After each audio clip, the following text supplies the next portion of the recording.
Did you ever hear about the set of 1911s that was made out of a meteorite? I think I did, but I thought it was some kind of clickbait. No, it's real. Yeah, I think they sold for like it was over $1 million, but they made 2 of them out of steel from a meteorite. Okay, I guess good conversation piece. Yeah. I mean, obviously, it's like it's a special. I mean, Trump probably has both of them. I saw we had a case where this woman claimed that she accidentally double tapped her old man in the head when he was asleep on the sofa with a 1868 single action army. Oh, really? I'm like, how do you accidentally fire off 2 rounds of that? And she claimed they were gun enthusiasts, and she claimed that she did a fan fire, but they said that that's almost impossible to do. Depends on. I mean, it's like a cold single action. Yeah. I mean, you can do that. It's doable because not by accident. Oh no, not by accident. Oh no. Oh, no, sorry. No. Oh, definitely not by accident. Okay. No, you're not even gonna shoot it by accident. I mean, Yeah. Yeah. If you the only way with like a cold single action that you could fire by accident would be if you had which you're not supposed to do this if you had the hammer down on a live round. That's why you hit the back of it, which is why like the John Wayne load. Yeah, that's John Wayne always said leave in true grit. You know exactly. Why do you leave that chamber open? Because I don't shoot my foot off. Yeah. Right, exactly. So that could happen, but not twice. I accidentally fired. Unless she had 2 of them. You're right. So I don't know. It could happen. But no, they proved their theory wrong. Yeah. And they had to bring out the weapons experts, people that were, masters in weapons to say, yeah, you could do it, but not by accident. What if the police came in and they looked up at the ceiling and there were like 12 holes in the ceiling and they were like, looks like we got a case of rootin' and tootin'. Okay, I saw that same part. But I don't know. I saw a guy in a restaurant with the full cowboy outfit. This is like what's in that restaurant? That Italian place. It's like Italian McDonald's. Is it Italian McDonald's? No, that's like whatever the name of the place was. Okay. It's an Italian restaurant. This guy comes in there with the Stetson and the jeans and the old West holster, a lot of studying on it, and a Colt 6-shooter inside. This guy's having dinner with his old lady. I appreciate the enthusiasm, guy, but come on. I mean, what are you doing there? What is? Yeah. Hey. I mean, you sitting over your lasagna, you don't know. Hey. Yeah. Hey, if girls can dress like anime characters, men can be cowboys, With real guns. yeah, exactly. Yeah. You ever seen like old antique guns that were owned by Native Americans back in the Old West? They have like the little brass beads in them. Oh yeah, they customize the weapons. Yeah, I always thought that was cool. I've seen some really neat ones. Like they like wrap leather, leather around buckskin around it. Yeah, and they have like the little beads and different things. Oh yeah, they customized the weapons. They were very personal. Which I noticed that Americans always out for that profit. They sold the Native Americans the latest Winchesters. Oh yeah, the yellow boys. I mean, and the Custer and his guys were still firing the old Spencer single shot carbine. The stuff that's happening right now in the news, it's not new. It's really not new. It's nothing new. No. The same shit's been happening for a long time. I mean, I mean, obviously on one level, it's like they were just trying to make some money, but on another level, it's almost like they wanted that war to happen. Which war are we talking? Oh, like with the Native Americans and all. Oh well, no. I think that was just Americans making a profit. Yeah, not just so? Yeah. Cashing in.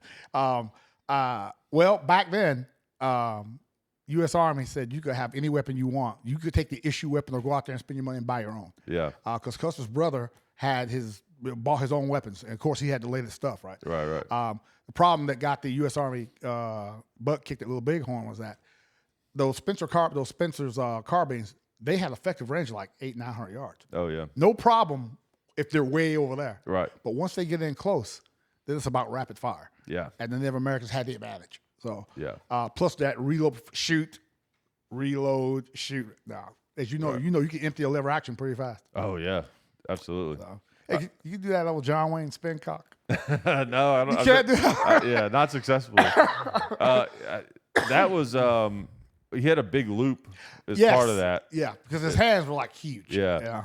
But also, so it's got to go when you do it. Yeah, it's got to be short enough where it goes inside. It was a cut down in True Grit. He had a cut down. No, he had an 8 movie trivia, and that movie it was set in 1878. But the weapon John Wayne had was an 1892 Winchester. Oh, right. They got that. That was one of the most common mistakes in Westerns. Mm-hmm. I think just those guns were really available as part of it. Oh, yeah. Mm-hmm. Yeah, because when I was growing up, I was like, oh, when I'd see like a 92, I would think, even before I knew the date of it, I'd be like, oh, that's the cowboy gun. But really, they didn't come out to the end of the cowboy area. Yeah. But John Wayne deserved that Oscar when he's charged across that field shooting at William Duvall. He shoots and spins that. Yep. Yeah, it's a great movie. Great movie. And that remake they did with what's his name, Jeff Bridges. Yeah. It was all right. There was something I couldn't ever put my finger on it, but there was something weird about it. Like the dialogue felt like contrived or something. You know what I mean? Yeah, like it was a little bit long. Yeah, a little bit long. Yeah, and they didn't. I don't think they. I heard an analyst, movie critic, say that they didn't treat it like the classic that it was. Yeah, it's just. And plus, Jeff Bridges ain't John Wayne. Right. There's only one dude. No. Exactly. And when he won his Oscar, he said, if I know this, I would have put that patch on 20 years ago. So that's so funny. And a good follow-up, too. He made the sequel to True Grit was Rooster Cogburn. Yeah. It's movie night here at Hickok. Yeah. It was Rooster Cogburn with what's her name? Hepburn. Dude, good. Yeah. All right, score. So, but love the character, the Duke. And again, I've been trying to find the weapons I could do that. Yeah. I saw one guy do it on YouTube, but he had a modified weapon. So okay. Do you know who Bob Munden is? I've heard the name. He's like the Michael Jordan of of speed, like Colt single action. Yeah. That guy's nuts. Like he would have like 2 balloons set up. And then he could quick draw, and he would shoot both of them so fast it looked like they were happening at the same time. It's a lot of practice. Yeah. A lot of ammo. Hey, this is a good time to test our new system. We got a new system here. We're not to the level of putting it like in the podcast yet, but we can see it. Pull up some Bob Munden. But I got to shoot one of his guns one time, and we did a video on it on the Hickok 45 channel, and it basically, he had them set to where the action was like a short action. Okay. So you didn't have to pull it back. It was a modified weapon. Right, exactly. Okay, all right. Yeah, so it made me think of it. But I mean, it's still tough. I tried it. It's pretty hard. It's pretty tough still. He does like exhibitions, I take it. Exhibitions and shows. Yeah. What's this? What do you got here? This is Bob Munden doing a swing locks. Okay. I don't know what that is. This is Jesse, by the way. We're still playing with all this. Can they see the screen? No, they can't. That's they can the problem. see us looking at the screen. They can see us. They can see us enjoying it. Hey, one thing at a time, you know. First you got the screen, and then Okay. Oh, that's old Jerry. Yeah, that's gonna. Yeah, you can turn the sound off on that. Okay. Because it's gonna. Oh my God. It's gonna sound weird coming through. Oh, it must be. This is a bunch of different people. Mm-hmm. It's like a compilation. Oh damn, that was pretty cool. It shot there was a swinging 2-liter, and he hit it on the side, so it started spinning. This is like all. Oh yeah, it's like a bunch of different. Trick shot. Yeah, it's a bunch of different trick shot guys. Yeah, trick shot. Yep. You've shot a Colt single action before, right? Yes. Shoot one with me, or it's a lot of training. You have to get used to it. Just for me. Yeah. After only dealing with 1911s. Yeah. Hang on one second. We got a weird buzz. You hear that?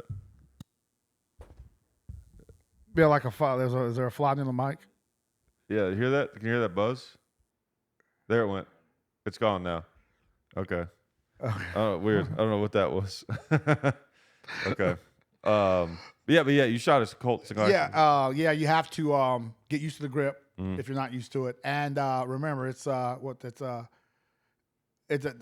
correct me. You got it's pull. You have to hammer back, shoot. Right, single act. Yeah, cock shoot. Okay, Yeah. You have to get used to that. If you're not used to it, you're gonna be like, it won't Well, I want work. this. Work. Yeah, exactly.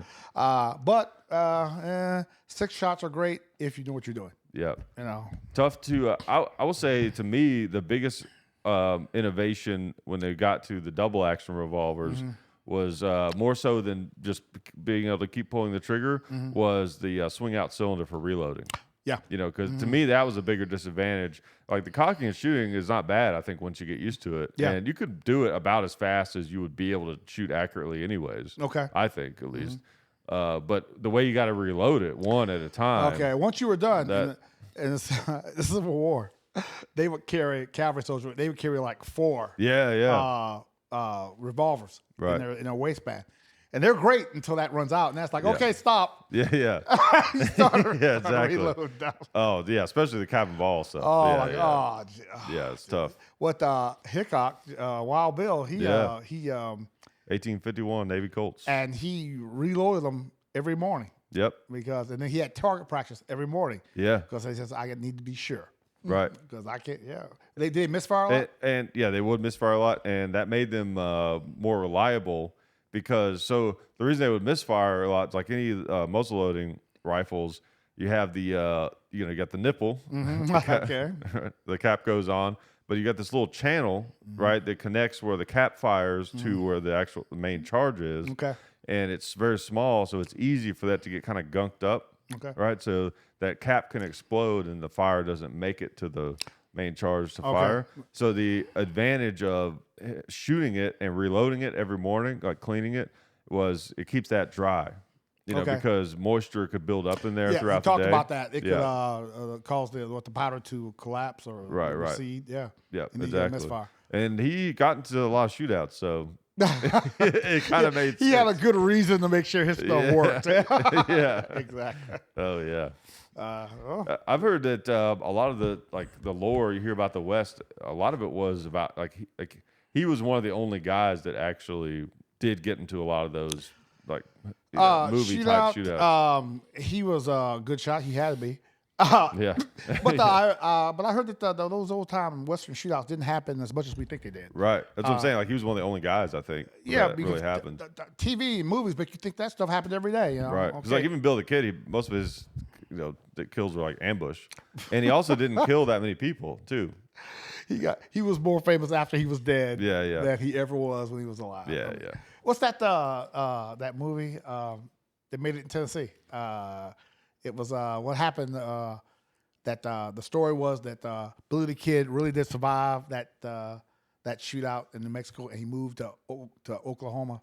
Oh, was it that movie? It's called like some old man, something the old man, or the guy. Oh man, he was. Is it? It was made the up actor. in Tennessee, yeah, I know the actor. If it's the movie I'm thinking of, the actor was in. I'm blanking on the name of this movie. What's that movie with what's it called? It's like with George Clooney and the 3 prisoners and the comedy. Brother Wild. Yeah. So one of that guy. Yeah. Yeah. Okay, so we're talking about the same movie. Yeah. Yeah. No, it's not this movie. That's a different one. I can't remember what it's called. It's like Henry something. Old Henry. Old Henry.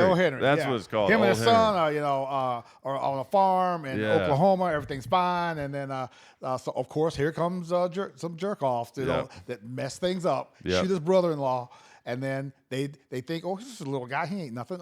They screwed up. Billy the Kid has been activated. That was a great shooting. Oh, he did a great job. I don't know how much he trained for that, but it was great. Yeah. He was great. There's something fun about those stories where it's like a guy that used to be the shit, but he's like trying to have a quiet life. Quiet man, yeah. And then he has to be that person again, and he still is. They shot it great. I just want to be out here on my farm, feeding my chickens. Don't bother me. And then they start shooting up his house. And then when they did that shot where he strapped on that Colt reverse draw, by the way. and went out there and shot. There was 6 of them. He went out there and shot down 4 like it wasn't nothing. Yeah, yeah. And then crashed through the window as he was shooting. Right. Dude, excellent. I'll tell you, there's actually some real substance though to that story that Billy the Kid did survive. Actually survived. Yeah. Yeah, I've looked into it some, and there's a lot of pretty reasonable historical like scholars that believe it. Again, he's more famous dead than he ever was alive. Yeah. And like Jesse James. Right. He left Missouri, Kansas, wherever, and came here and hid out in Tennessee. Yeah. Tried going straight, but couldn't hack it. Yeah, yeah. That straight life was too boring for him. Right. Okay. It's like in you've seen Goodfellas, of course, right? Yeah. Only the best Yeah. movie ever. No. At the end, when Henry Hill like goes out to get his paper. I'm just a regular guy, and I gotta wait for my food. Yeah. As opposed to being a gangster, killing people, and going to prison. Yeah. Yes, straight life is boring. Yes, Yeah. but you don't have to look over your shoulder. Right. You're not looking over your shoulder. You're not wondering who's going to roll up and kill you. Yeah. What's weird about that is like, isn't prison also boring? The present? The prison. Yeah. if you're an inmate, yeah. That's what I mean, yeah. Pretty routine. Yeah. Yeah. Not if you're watching a documentary. If you're in there, It's pretty great boring. to watch stuff about. Believe me, I worked in one. It's great to watch it on TV, but Yeah. if you know you can't go home and there's no leaving, well, it's a little bit different attitude. Yeah. Okay. Especially if they're for a long time. If you're doing, unfortunately, the longer you stay there, the more chance you get institutionalized. Anything over 10 years, Yeah. it's going to be very, very hard to come back out here. Oh yeah. I Very bet. hard. I bet. Look how much shit changes in a year. Right. And then this guy been gone for 10, and he's going to come back out here and try to make a living. Yeah. This is the Which I'm sure you have some insight to that from like being in Iraq, even just spending like what's the longest that you were in country? 13 months. 13 months. So I'm sure when you came back, even after that amount of time, but being in such a different place. Oh yeah. It was almost like, what is this other universe I stepped As into? I'm sure some people can relate. It's like not having to sleep with your weapon. Yeah. I mean, in Iraq, you like sleeping with your weapon next to you. Old butt stock number 48. Never forget it. Right there, the fact that because when you're in your hooch, your what's the word? What's it called? Container. This thing you slept in Iraq. Hooch is what everybody calls it. Yeah. But so it looks like a container on the back of an 18-wheeler with windows in it and a door. Oh, wow. Same thing. But those you're in your hooch. And you're sleeping, and then if something happened, you can't be like, "Where's my gun?" You can't be up looking for it. So Right. what you do? It's gotta be right there. You slept in the. Well, I did, and you slept with the weapon right there with you, or hanging on a nail right next. It had to be within arm's reach. Yeah. Because anybody turn on the light. Oh no, no. Yeah. So yeah, not having your weapon with you at all times. Going to get chow anytime you want. Oh, what? yeah. Just go? So, hey, Derrick, let me ask you this. Yeah. When you was in country, did you ever have any soldiers lose SI or lose their weapon over there? Yeah. How does that happen? People get laxed. And they get laxed, and then they're at the chow hall, and you put it down to eat, and then how do you get up and walk away without going, "Hey, am I missing something?" Right. It was always on you, or at the phone center. That was the phone center. You're talking to the old lady or the old man. Let's be fair. Yeah. And then you get up and just walk off. Yeah. And then go, "Hey, something's missing." Right. How do you forget your weapon? But Yeah. it happened. Yeah. Especially back in the 90s with the A2s, you know. Oh, you could lose an A2. So They're big. huge. Yeah, so Like, big. What? 36 inches long? 38?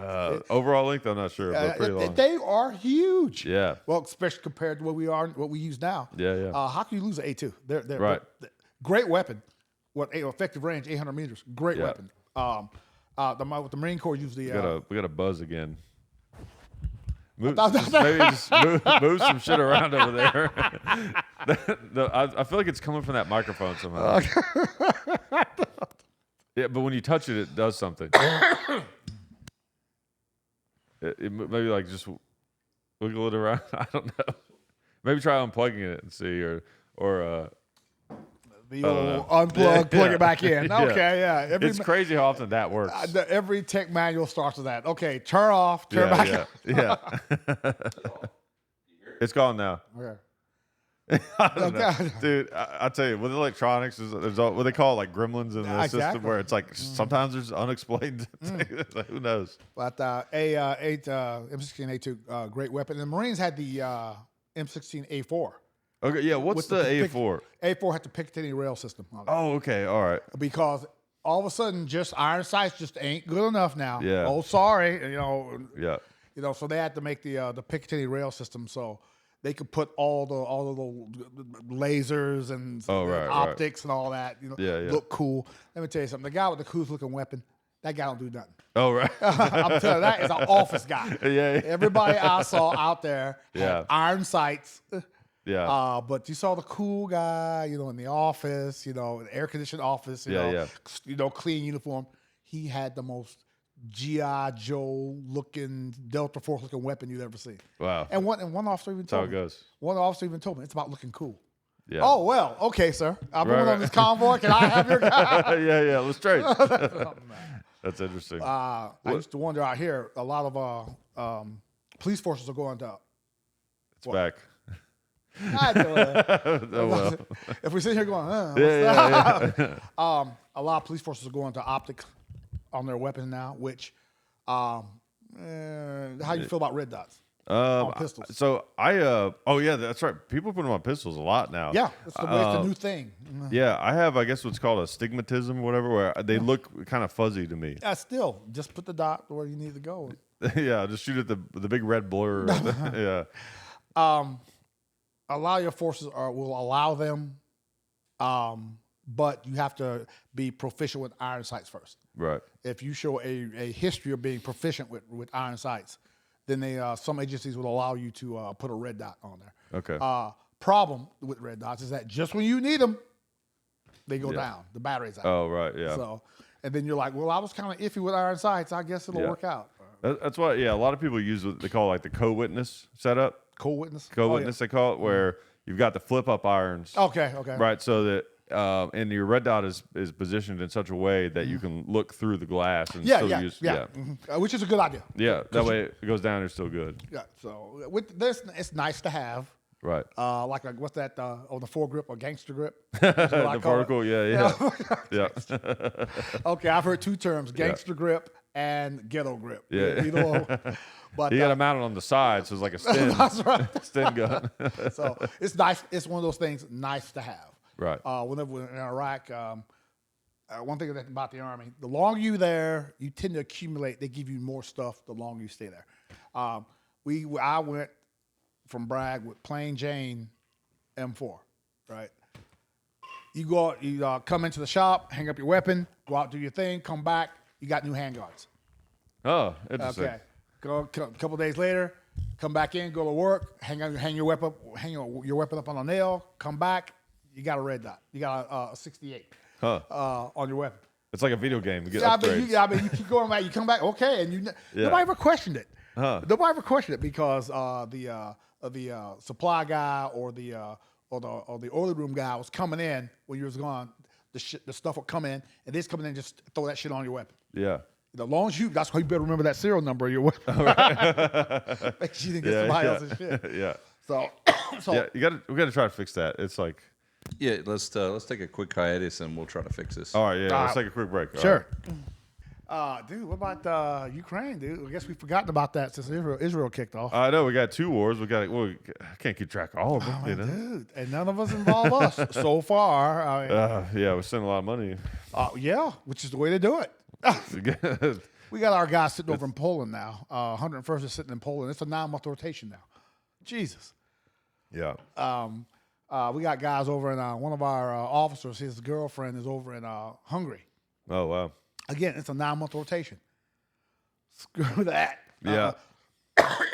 Hey, Derrick, I'll touch on something. So those 9-month rotations over there. Can you talk about or touch up on like the ROE, like the rules of engagement when you're sitting on the screen line like that? Sure. They're these guys. It's shooting and self-defense only. I'm sure. I've heard people, the guys that I've talked to. I mean, it's like being in Germany. It's there. You're there to show the Russians. I'm gonna stop saying Ruskies. The Russians that don't mess with Poland, don't mess with Hungary, Bulgaria. They're with us. Right. It's a deterrent thing. Okay. So it's like a Bosnia. It's a Bosnia. We're there. Presence. If you attack these guys, you're attacking us, and you know what that means. Right. So right. I'll be surprised these guys even walk around with weapons. Yeah. I would be. I mean. Yeah. And can Ukrainians win? What do you mean by win? Yeah. What does that look like? What do you mean? I don't think they're going to get Crimea back. Right. I think they have to decide what winning means. Right. And then, because are you going to kick the Russians all the way out? Yeah. Is Putin going to allow that? Because Russia obviously has the funds to keep that war going as long as they want. They got the people. I saw when they started their call up, they just said, "Hey, you get on the truck. You're going." Yeah. And these people like, yes. So you can only do that in a dictatorship. Right. Or Right. Authoritative. Here it'd be like, what? Yeah. Go where? Go where? Yeah. But if it comes down to just attrition, the Russians will win because they got the people. And they're doing human wave attacks.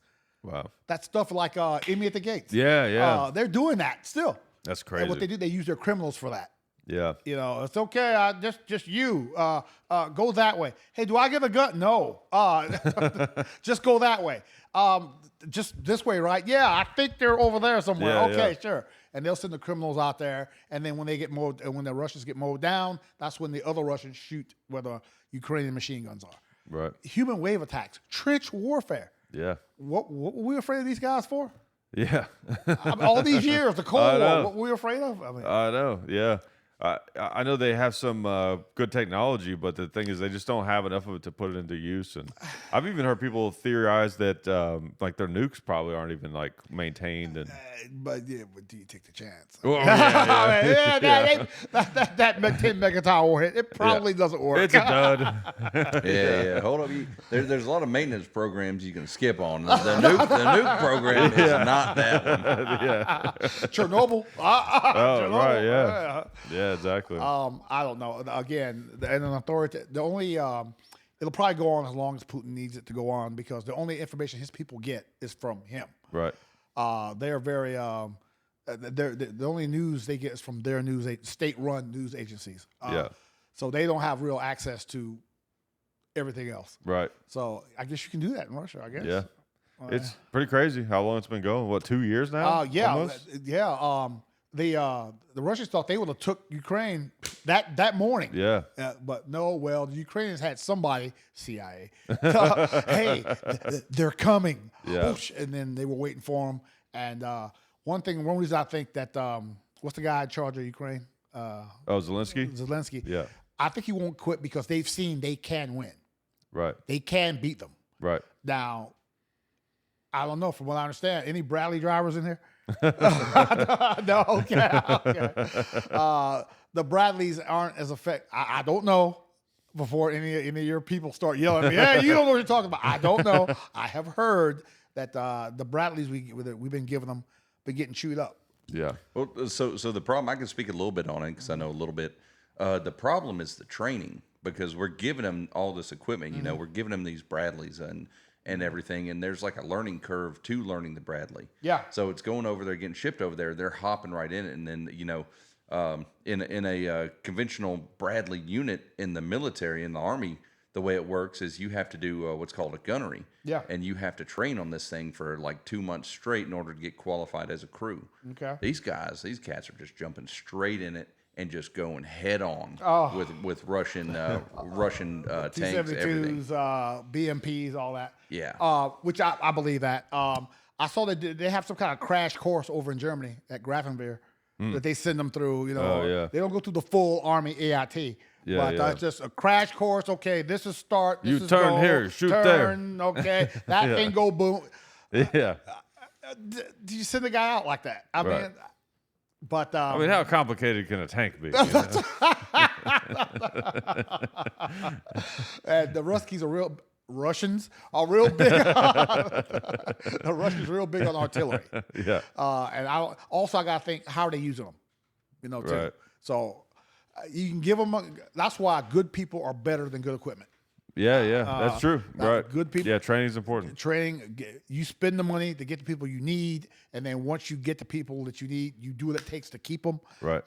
Because good people will complete that mission no matter what you give them. Unless you have zero morals and you're just throwing bodies at Well, okay. like Russia. Human wave of time. Yeah. Well, Putin's used up a lot of his better troops early in the war. Really?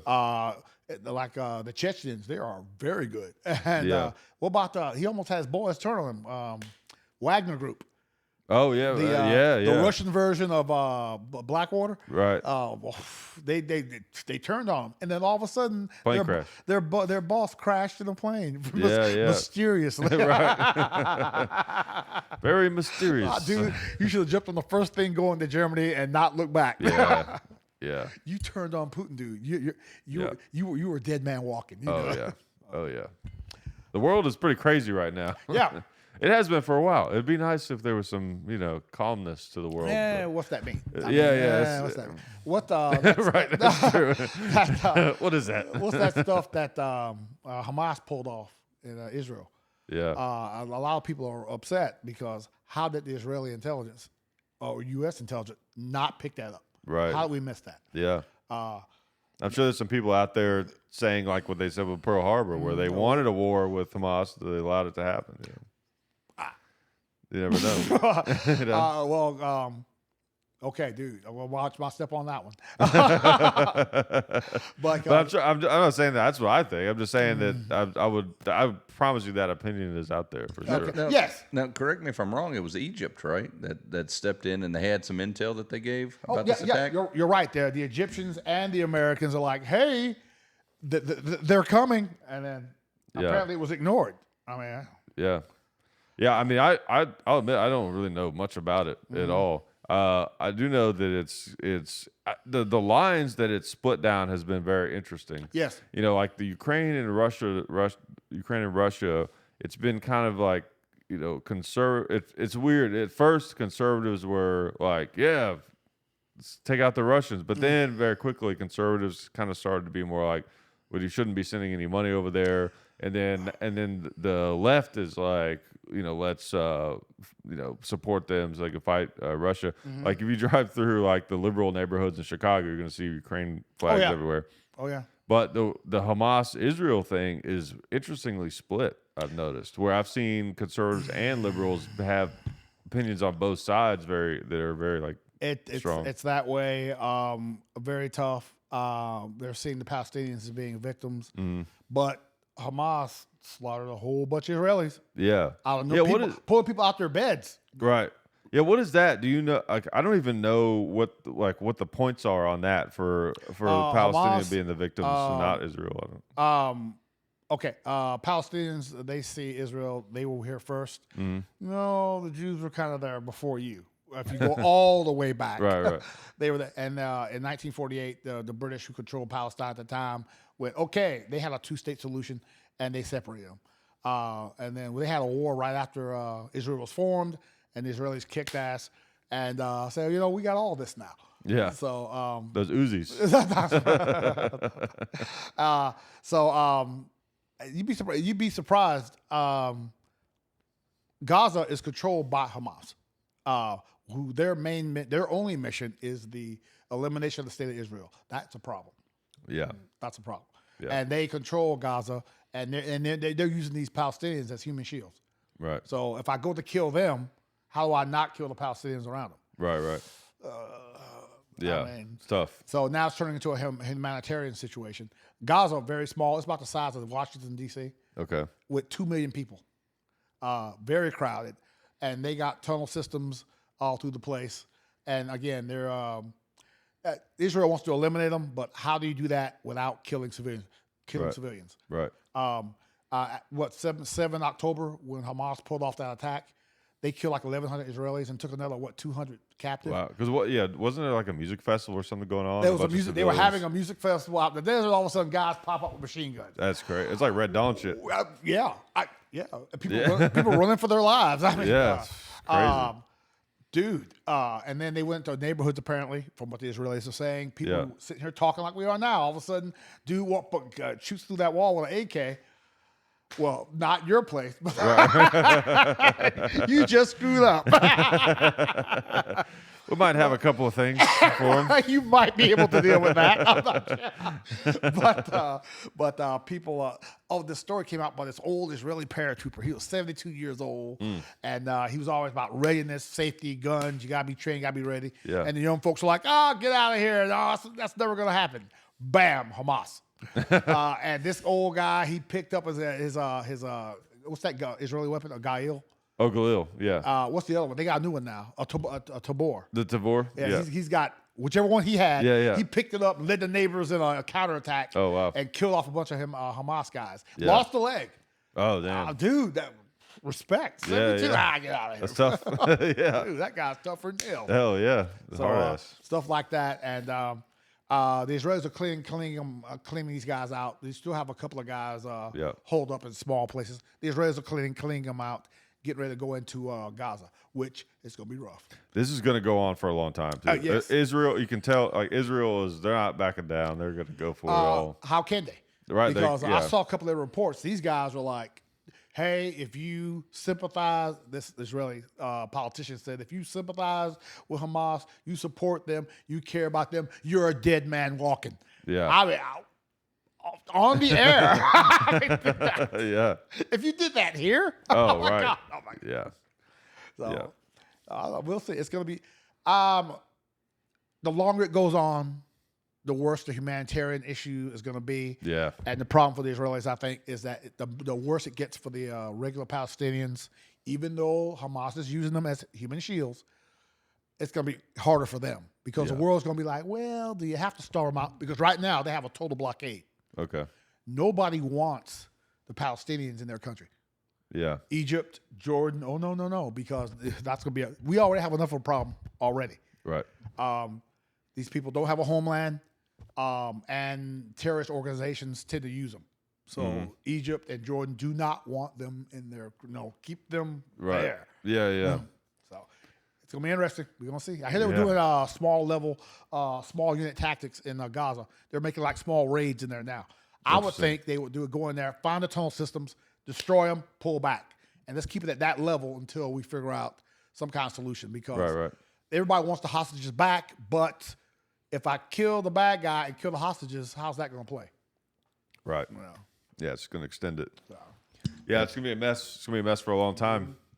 Same thing with Ukraine. I mean, neither of those situations is going to be resolved fast. And a lot of people here feel like, what's that got to do with us?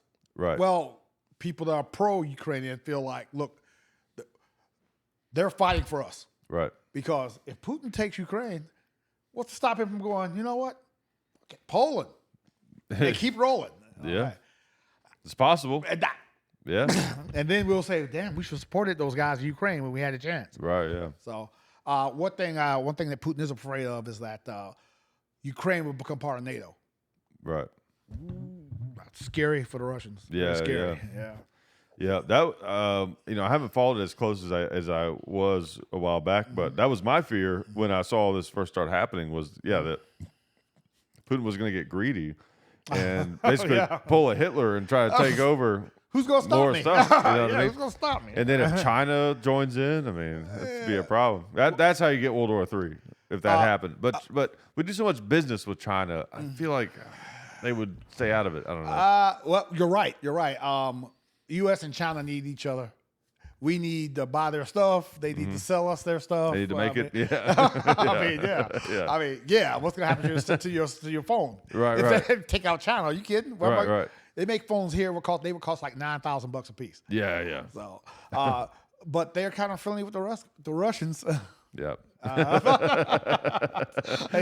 was on the Czechoslovakian border for 2 years. Yeah, you get to call them that. Bad guys looking back at me wearing those little fur hats. So, cavalry scouts going out every night patrolling the DMZ. So, dude, excuse me, I'm sorry. Yeah. Come on, Grandpa, it's the 21st century. I know. Right. Yeah, you're like a veteran of technically like 3 wars, right? Yeah. The cold, Desert Storm, and then Iraqi Freedom. And Somalia. Oh, right. Yeah. 4. Yeah. Dude, you just all right, which one was your favorite? Okay, well, kids, let Grandpa tell you. Back in WW. Yes, I have reflected back on the many years. Yeah. Do you get? Hold on, a question. Do you get? Because obviously there's like medals associated with being deployed, like for like Iraq and stuff like that. Is there one for the Cold War? Yes, there is. Oh, really? Okay. There is a certificate. Okay. You know, you served in the Cold War. Rah, rah. Okay, I sat on Hill 551 in Grafenwehr, Germany, looking across at the Czechoslovakians, and they used to what the Russians would do is that they jam our radio signal. We'd be talking, and then they plug in some Russian opera. Oh, damn. I was like, okay, we're done talking for that. No, you change frequencies. You just do frequency hop. You do all that. You do all that. And so and then they will eventually find out what frequency you're on again, and then you change it. Oh, damn. So that, and when I was there in Germany when the wall came down, wow. It was like, I thought, well, can I go home now? Yeah. Okay, it's over, right? It's over, right? I was in the airport in Frankfurt, and I saw my first Russian close up. I mean, this close. Wow. I was going through the store in the airport in Frankfurt, and I saw a Russian pilot just standing there looking at some stuff. Yeah. And I slowly walked past him. Oh, my God, I'm this close to him. I can just reach out and touch him. And I went back, there's old Rusky right over there. Well, back then it was like, Russian, oh my God. They're here. So they were the big bear and all that back then. So to be that close to one, it was like, oh, wow, God, Jesus. Okay. I'm writing home, Mom. So, that's so funny. And they came over, they would sell their old Soviet money. Or pieces of the wall, guy pulling up to the gate with pieces of the wall in his trunk. Yes, comrade, the wall. I have a piece of wall here. $5 American. Okay, I'll give you one. He gonna stop by the junkyard guy. How do we know? Yeah. Oh, right, that's true. Or the old Russian. You didn't get a chunk of the wall? I got a chunk. It's in somewhere in my storage. I have a piece of concrete. Okay. There's some guy with a Russian accent. Yes, where's American wall here? It's like the wall outside. It's a piece of his patio. Yeah, it's at Walmart. Yeah, I stopped by Walmart. He's like, dumb American. He fall for old trick. Yeah. Or I got some Russian money, with a picture of Carl. What's his name? Karl Marx. Lenin on it. Lenin, yeah. And a coin with Karl Marx on it and all that. Oh, okay, that's cool. CCCP, which is USSR in Russian. Yeah. Hey. That's cool. Hey, Derrick, sorry to interrupt you, John. Very good. I got something for you. So you've got a great pedigree of your history. You've been through multiple, different scenarios in the military and everything like that. Looking at it from your perspective, what do you think this next 5 years is going to look like? Well, I think we're trying to pick a war with China, I believe. But why? Right. I mean, they have made China this big enemy.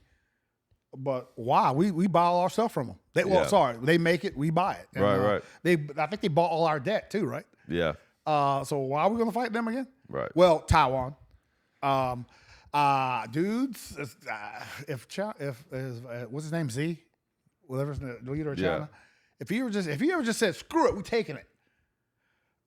It's going to be a problem. It's going to be a problem. It's going to be a problem. Because we will have to defend Taiwan. And Japan's just right over there. Yep. He says, you know what? Japan too. Because they hate Japanese people, right? Oh, we wonder why. About 80 years ago, there was a problem. I've heard, not to be biased, I'm just repeating what I heard. Yeah. Some Korean folks told me, they got a problem with Japanese people too. Yeah. Because that again, the war. So if they could do it, but why? Okay, right. One thing I read an article once. The Chinese army is huge, yes, but who have they fought? Right. Who? Yeah, true. They ain't got all the same practice that we've got. That's true. Yeah. We got all this Yeah, practice. they haven't been practicing for 200 years. And their army is geared toward self-defense, defending China from invasion. They're not They don't have the Navy to compete with ours, and they don't necessarily have. Maybe I have to think they don't have the skill, the experience to go invade. Right, and sure they have a lot of people, but wars are not based on that anymore. Numbers. We learned. Well, hey, this ain't the first time we fought Chinese. Remember Korea? Everybody forgets. Oh, right, yeah. The forgotten war. Yeah. The human wave attack. My uncle was on an old M1919 water-cooled machine gun. Oh, wow. In Korea. Him and his 3-man crew. And he talked about how they came at him in literal human wave. It's crazy. And he's firing, just spraying. Yeah, yeah. What they fired 308? 30-06 back then. Yeah. Yeah. 3,000 rounds a minute. And he says he fired that weapon, plenty of ammunition, but he fired the weapon till it seized up from overheating. Oh, wow. And he says when him and his boys say, okay, we're out of here, he says these guys were piled 6 deep in front of him, still climbing over each other trying to get to him. Yeah. The only thing, last article I read, the only thing that really stopped Chinese human wave attack was napalm. Oh, yeah. No sane human could face that. Right. Wow. And that was then. Like that human wave attack is not gonna work now. It's just not gonna work. Well, the Russians are doing it in Ukraine. Yeah. It's gonna be the human microwave. It's not gonna work. I think, dude. Not like against us. You're not against us. Well, I think if we break out the napalm again. Here's my thing. They gotta get really. Our Navy is what almost keeps us safer than anything to a certain degree. Mm-hmm. Because it doesn't matter how many people they have to get them over here somehow. True, and also I think they got more as far as number of ships. They have more, but they're not at the same technical level. Yeah, as the American ships. Right. So they don't have as many aircraft carriers. Yeah, numbers ain't. You're right. Numbers don't mean what they used to. Right. It's about technology now, but eventually we get far enough in the future, it'll be just like one country's robots fighting another country's robots. Don't joke. Yeah, that's coming. That's for sure coming. Hey, I mean, yeah. Or just cyber attack. I mean, how it's going to get crazy. Which is, I think, one thing they learned after Iraq, the way you beat the Americans, beat their technology. Right. The Russians and the Chinese have learned nobody's ever going to face the Americans on the battlefield face to face. No, because you'll get your ass kicked. Right. Beat their technology. If they make these cell phones stop working, it would be pandemonium. Yeah. People would be screaming in the streets. There's a chapter in the book of not the zombie apocalypse. Which one? What's that movie that Brad Pitt made? Zombie apocalypse. World War Z. World War Z. Yeah. In the book, it talked about a chapter that people flipped out, had nervous breakdowns because their cell phones just stopped working. Yeah. And the author talked about how people just kept talking into it even though it didn't work. Oh, wow. That's dark. And they kept, oh my God, I can't reach anybody. It's off. I know, but keep trying. I couldn't think it was far-fetched. Yeah. I would like to think at first I would probably hate it, but there'd be almost a comfort, I feel like, that would come from, you know what I mean? Like I never feel like, I mean, we're so reliant on our phones, but it doesn't feel like a positive relationship, though. You know what I mean? Have you ever been, John, to take a poop without your phone? Oh, yeah. Okay, yeah. Tell me that's not a... Sit there? that's a negative relationship all the way.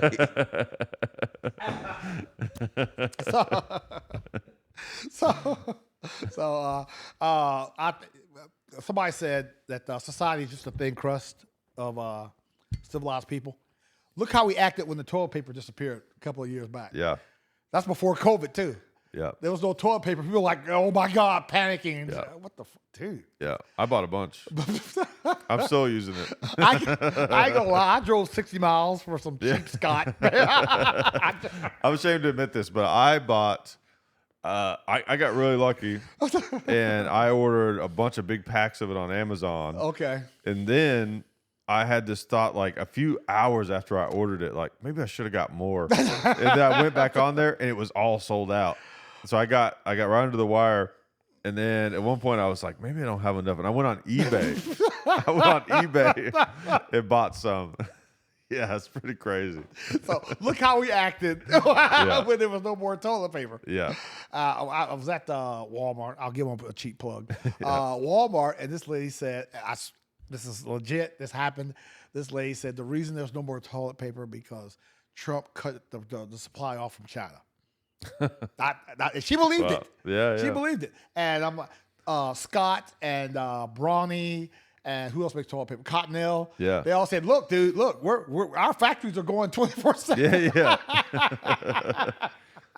Yeah, because the shortage didn't last too long.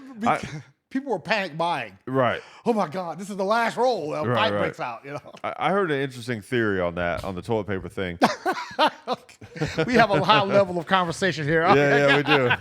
Let's get to the bottom of this toilet paper. In the same way that toilet paper gets to the bottom of us, we must get to the bottom. I heard that because toilet paper is like it's large. It's like a large item, right, in the grocery store. So there doesn't have to be that big of an increase in the sales for the shelves to start looking empty. Yeah. And it was so that's why it was one of the first things to look empty. Okay. Right? And people saw that and were like, "Oh shit. I didn't think about that being gone." And that's what kind of panic buying. Caused it. Panic buying. Yeah. You know? I'm sure you went to the grocery store though at the time. I mean, I'll tell you, I remember going and like the food was bare. That was creepy. Did you ever go during that time where like even like the canned foods and stuff like that? I mean, it was creepy. I heard some woman say that there's no food in Clarksville. I went, hey, come on. Yeah. There's food. People's just saying that. Right. Can cause panic. And, see these MREs right there? I bought all those during the pandemic. Not a bad idea. I used to talk, you know what? I'll say it. You know, black people aren't big on preparing for shit. Okay, I'm going to say it. I'll say I come home and my light's off. I don't think, oh my God, the plant blew up. I think, did I pay my bill? That's what I think. You know, like, what's that comedian, Lavelle Crawford? Oh, he's the best. He talked about that too. Favorites. He says, hey, you know, the neighbor across the street, the white guy with the generator, you know, the 5,000-gallon tank buried in the backyard full of fuel, you know, hey, he's ready. Yeah. He's ready. Yeah. You know, hey, I mean, I hate to say it. That's a stereotype that is true. Yeah. Lavelle's an underrated comic. He's one of the best. He kind of cooled off. I mean, didn't he? Like, he was hot for, big. Yeah. I mean, he was in Breaking Bad. Yeah. You know, a lot of people probably don't even know he's a comic. They just know him as the henchman from Breaking Bad. He was. I saw 2 of his specials. He was killing it. Oh, he's so good. But I haven't seen anything lately. Yeah, his voice is crazy now. He used to weigh like 500 pounds. He got down. He did to like 250, which right. is great. Oh yeah. But I haven't seen anything lately. Yeah. I don't know. Yeah, I'm not sure what's going on with him. He's still touring, I think. I follow him on Instagram. He's still hitting the road and stuff. Okay. He said he talked about the toilet paper thing. He says he was doing, you know, the shows, you know, 5 shows, 5, 6, 10 shows a year, you know, filling, you know, 200,000 seat stadiums and all that. Yeah. And then the pandemic hit. All of a sudden the money dried up, and all of a sudden he went from Cottonelle toilet paper to Scott. That's funny. And it seems when the toilet paper runs out, that's when the diarrhea hits. Yeah. That's what you need the most. Oh yeah. Oh yeah. The most desperate move is when you got to use the paper, the cardboard roll. Dude, okay, all right. At that point, just go ahead and get a rag. Is the water still on? Yeah. Okay. Okay. Hey. Hey, I'm in the Army, in the field. Hey, I saw something recently about. I think it was like I can't remember if it was the Greeks or the Romans, but they had like a rag on a stick. Yeah, that was a sponge, the Romans. Okay, yeah. In that toilet, I hope they washed it out. They just passed it. There you go. It's warm. Well, medieval people use straw. which Okay. that you couldn't Sounds get, itchy. You couldn't give me enough. Yeah. You see these. You see these real ornate, like the tutors, people in these elegant gowns. Yeah. No toilet paper. Yeah. They're using straw to clean their ass. That's what's crazy. They got like a room just for gold and treasure, but they're basically like bums. They're living like bums. What do you do with a room full of treasure? Yeah, nothing. What? Yeah. Like being rich back then, it's like, what's the point? I mean, All right, I got more than one horse. All right. What are you gonna buy? Dude. But what toilet paper? Now we're on that subject. Yeah. Wasn't invented until like 1860. So you talking about like the Continental Congress and George Washington? Yeah. Well, how were they wiping their butt? Yeah. Oh, dude. I just hope at some point in history somebody like back in like the 1700s pulled off that wig. got that wig off. Yeah. Just got real desperate and like, oh, this big wig has got to go. There's nothing else. Yeah. Oh god. Oh, so dude, when are you gonna wait for the Hickok movie to come out? Come on, dude. Oh yeah. I know. Why not? That's right. Who was it? He's the director. There's a movie called Jojo Rabbit. It's the kid. He's a Hitler Youth kid. He's 10 years old, and he has an imaginary friend, Adolf Hitler.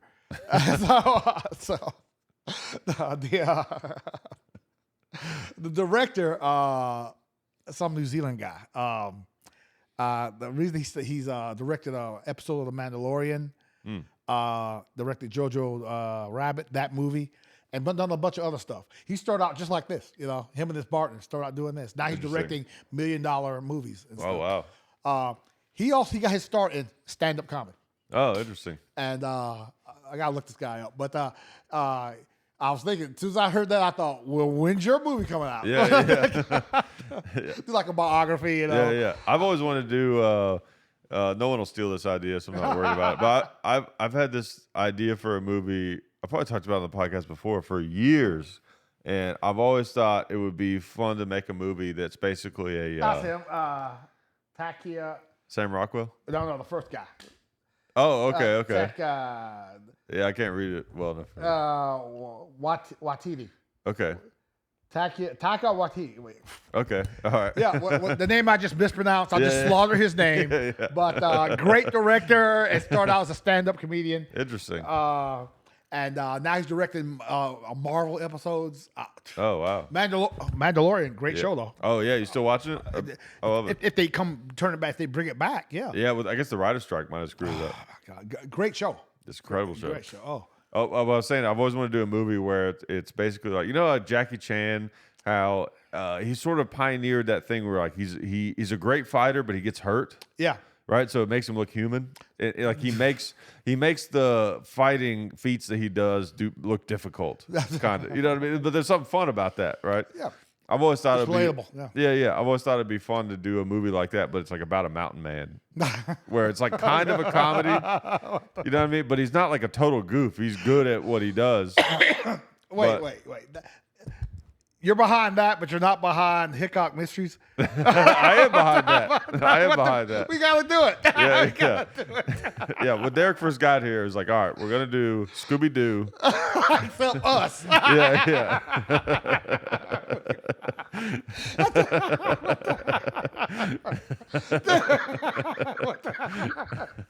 We gotta find the hot chick, the smart chick, and Scooby. Okay, question about that. Jesse's got a dog.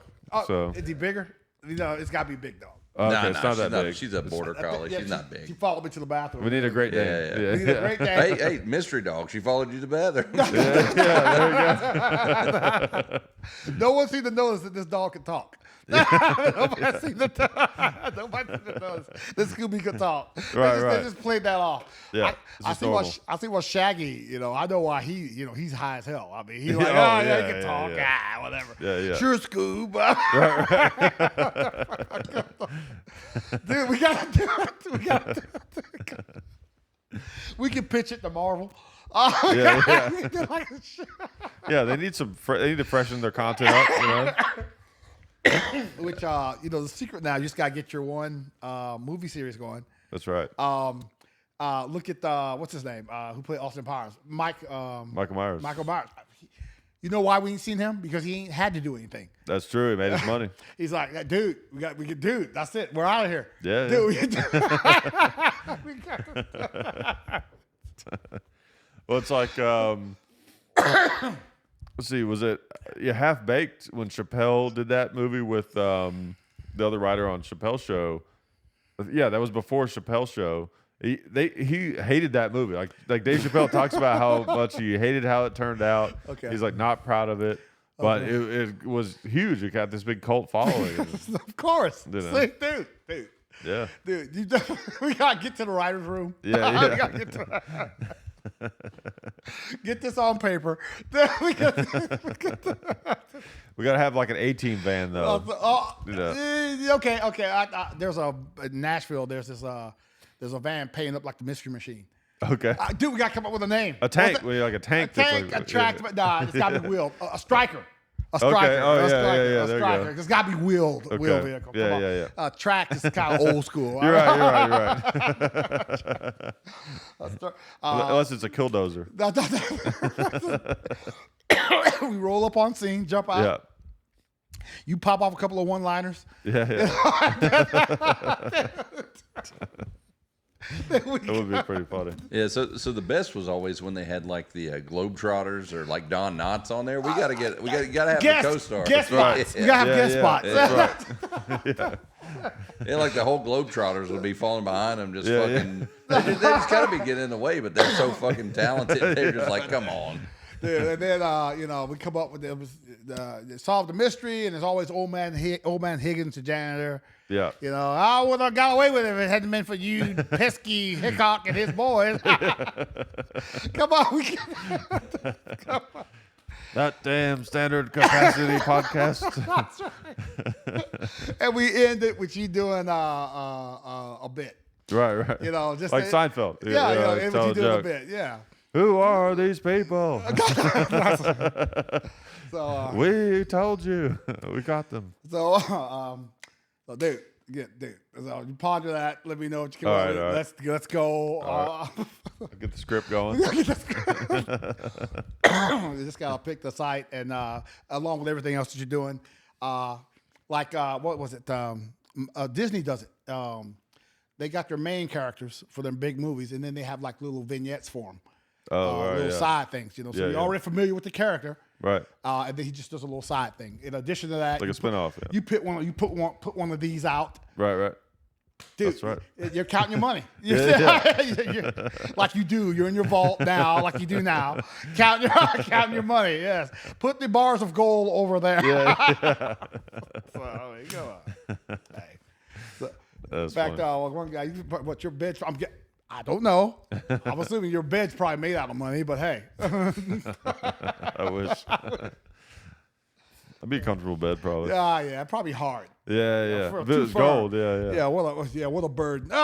These hundreds are so hard. Yeah. Like speaking of Lavelle, but he's in that famous scene in Breaking Bad where Walter White's money is all stacked up and they're like laying on it. Him and Bill Burr. What a burden. Yeah. You said that Jim Carrey, his career went south. I think I saw something about him. He got political, didn't he? I don't know if it was political as much as like he wanted this. He became this like super into all this like super spiritual type of new age kind of stuff or whatever, and just dude, leave that alone. Stick with what you're good at. Yeah, I think if you get too famous, it kind of breaks people. You start thinking, you start believing your own PR notes. Yeah. I think there's a thing where, I mean, if you're like on top of the world like that, and then I don't know. I mean, I don't know, but it definitely makes people weird. I hope you don't get that big. We come here one day. Possible. You're in a cape, with a 3-foot collar. You'll know, Lisa Marie, bring me another. You'll know if I've gotten that big if I have a Huey. We're doing the podcast in the air, Yeah, that's right. Yeah. You've been in a Huey before, right? Yeah. What's your opinion on the Huey versus the Black Hawk? Hawk's way to go. The Black Hawk's better? Okay, as far as depending on what you're doing. Okay. Hawk can go further, faster, all that stuff, which they're getting kind of old now. I think their Army's already trying to replace them. They're not? Okay. But Hawk is just the way to go. Yeah. But, of course, the Army, they have a prototype out there somewhere. Like a Huey. It had its era. Right. But the Hawk is just improved so much better. They had to replace it with the Hawk. Right. A Huey. What about the ride? Is the ride any It's kind of different? like you're doing this. So the Huey's rougher ride? No. Huey's you get this going on. Okay. A Hawk is faster. Okay. Interesting. Okay. It's more of a shaking thing. But you can do so much more with a Hawk. It can put external fuel tanks on it. Yeah. You can turn it into a gunship just like Huey with more bigger guns, all that. It can carry more people. I think the most I've ever seen, you could stack 24 guys in there, but you have to lay them like cordwood. One guy lays down, you stack, you lay a layer, then a layer on top of that, a layer on top of that. That's crazy. 24 guys, and then gone. Wow.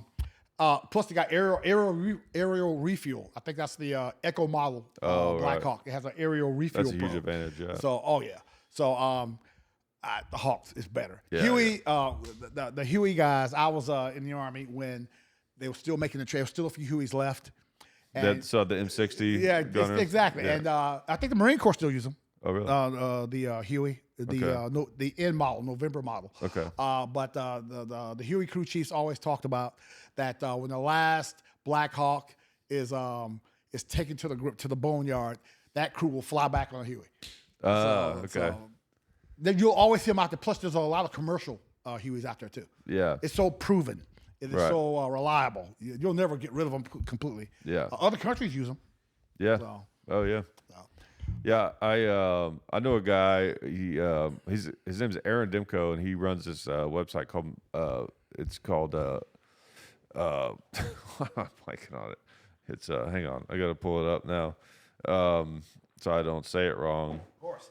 It's beltfeds.com is the name Okay. of it, and he runs this website, and I haven't had to use it in a while because I'm so stocked up on parts, but but he sells, beltfeds.com. He sells like machine gun parts basically, right? Oh, I bought a lot of M60 stuff and things like that from him. But this guy's a nut, man. He collects like Vietnam era stuff, and he is restoring what's the official name? UH-1, right? UH-1. Yeah, he's restoring one of those things. Whoa. Building it. Yeah, piece by piece, buying the parts, putting it together. He flies them? It doesn't fly to my knowledge. No, does he fly? I'm not sure. He's a Marine. He's maybe. Probably not, right? yeah, I don't know. Yeah. Jesse's got it pulled up right there. Beltfeds.com. Mm-hmm. Yeah, he's great though. Mm-hmm. He has like the door gun setups, where it's got like the big ammo can. It's all fed in there, and the spade grip, and all that stuff is very cool. They're fun to ride in. They're fun. I bet. I think a lot of people like getting out on that skid. Oh, yeah. Old school Vietnam. You're going to get Yeah. down on that skid with your M60 shooting back. It's like being a 20s gangster on the panel truck, The problem is you're exposed. Let me tell you, years ago in this place that should remain nameless, Somalia. sitting in the right seat, the left seat of the aircraft. It's scary when the aircraft come down shooting at people. Yeah. But remember, some people shoot back. So you're sitting there and you're exposed. You realize how exposed you are when some bad guy draws his gun up at you, Right. getting ready to blast you. You realize you can't run. You're strapped in the seat. Oh my God, I can't get away. Yeah. Fortunately, I'm here to talk to you. Right. Yeah, so it worked out. Fortunately, it worked out somehow. Were they still using Hueys in Somalia when you were there? I saw these people who were dressed in civilian clothes with a Huey with a civilian paint job flying around. I don't know who they could have been. Right. Real chilled out, relaxed, very European, Anglo-Saxon looking guys out in the middle of nowhere, civilian clothes, all kinds of weapons around. Interesting. Oh, hey, what are you guys at? We're just hanging out. Yeah. We're just here. Yeah. If they open up Ukraine, the contracting guy, you should jump on that. That's right, yeah. You should go. Well, yeah, you can do this show from Kiev. Yeah. They probably need comedy there, gun reviews. USO guy. USO, there you go. Oh, man. Do you know, Jim Jeffries, the comedian. Mm-hmm. Do you know his story about going on the USO tour when it was in, I believe, Iraq? I think it was. Okay. Or it might have been Afghanistan. I forget. Well, so they were flying over some area in a helicopter, and a guy was shooting up at him with a pistol. And he asked the gunner, he's like, "Can that get to us?" You know? And the gunner goes, Nah, I can't get to us, but we can get to him. And then he shoots the guy. That's right. That's right. I saw a comedian. She's Kathy. What's her name? Griffin. Yeah. Okay, speaking of talking about one bad move, but The Trump head thing. Yeah. Yeah. Dude. Okay. Yeah. But she went to Iraq, didn't take the troops. Yeah. But dude, she was funny. I mean, Yeah. I don't think what I've you seen doing her now? stuff. I'm not sure. Yeah, I don't know. I would do it. I would love to do it. I know a comic that was in from Ukraine, and she said there was comedy shows happening there like during the war and stuff. Dude, you should go out there, your flak vest, you know. Hi, Yeah. happen to be here. Do this show from Ukraine. Tough crowd. Huh? That's right. Yeah. I tried to do a joke. It bombed. I was so excited. I thought it was going to be really good, but it bombed. It didn't work out. But I did a show for Marines on Camp Pendleton one time. Oh. And my opening line was like, they kind of overdid it with the security at this show. Oh, okay. Because there's so many Marines there. And it was like, okay. and they were just like, yeah, we get it. We're Marines. Okay, It's yeah. like, Okay. all right, fine. Believe me, tough crowd. Yeah. Tough crowd, believe me. Yeah. But they were good though. They ended up being good. Once I got into my bits, it was fun. Dude, yeah, you gotta do it. Yeah. Talk about credibility. Would they give you guys like credibility? Like when they had the Avengers first came out, they did the first showing was on the USS aircraft carrier USS America. They loved it. Yeah. The Marines will say they loved it. So, Yeah. dude, credibility. If you can make them laugh, what Chicago totally. got? What Chicago Right. got? Yeah. That's right. Yeah. I would love to do it. Well, I guess we've probably gone about long enough, and I have to pee really bad. So that's always like, all right, how long have we gone? I have to pee really bad. right. So we're getting there. Well, it was great as always. Outstanding. It was a lot of fun. Enjoyed holding this up. Yeah. We'll get that fixed for next time. Next time. All right. Yeah. Hey, each time it gets a little bit better. That's a little right. bit better. Hey, dude, come a long way. Hey, we're getting there. All right. Appreciate All right, it. good to see you, man. Yeah. Thanks. See you guys next time.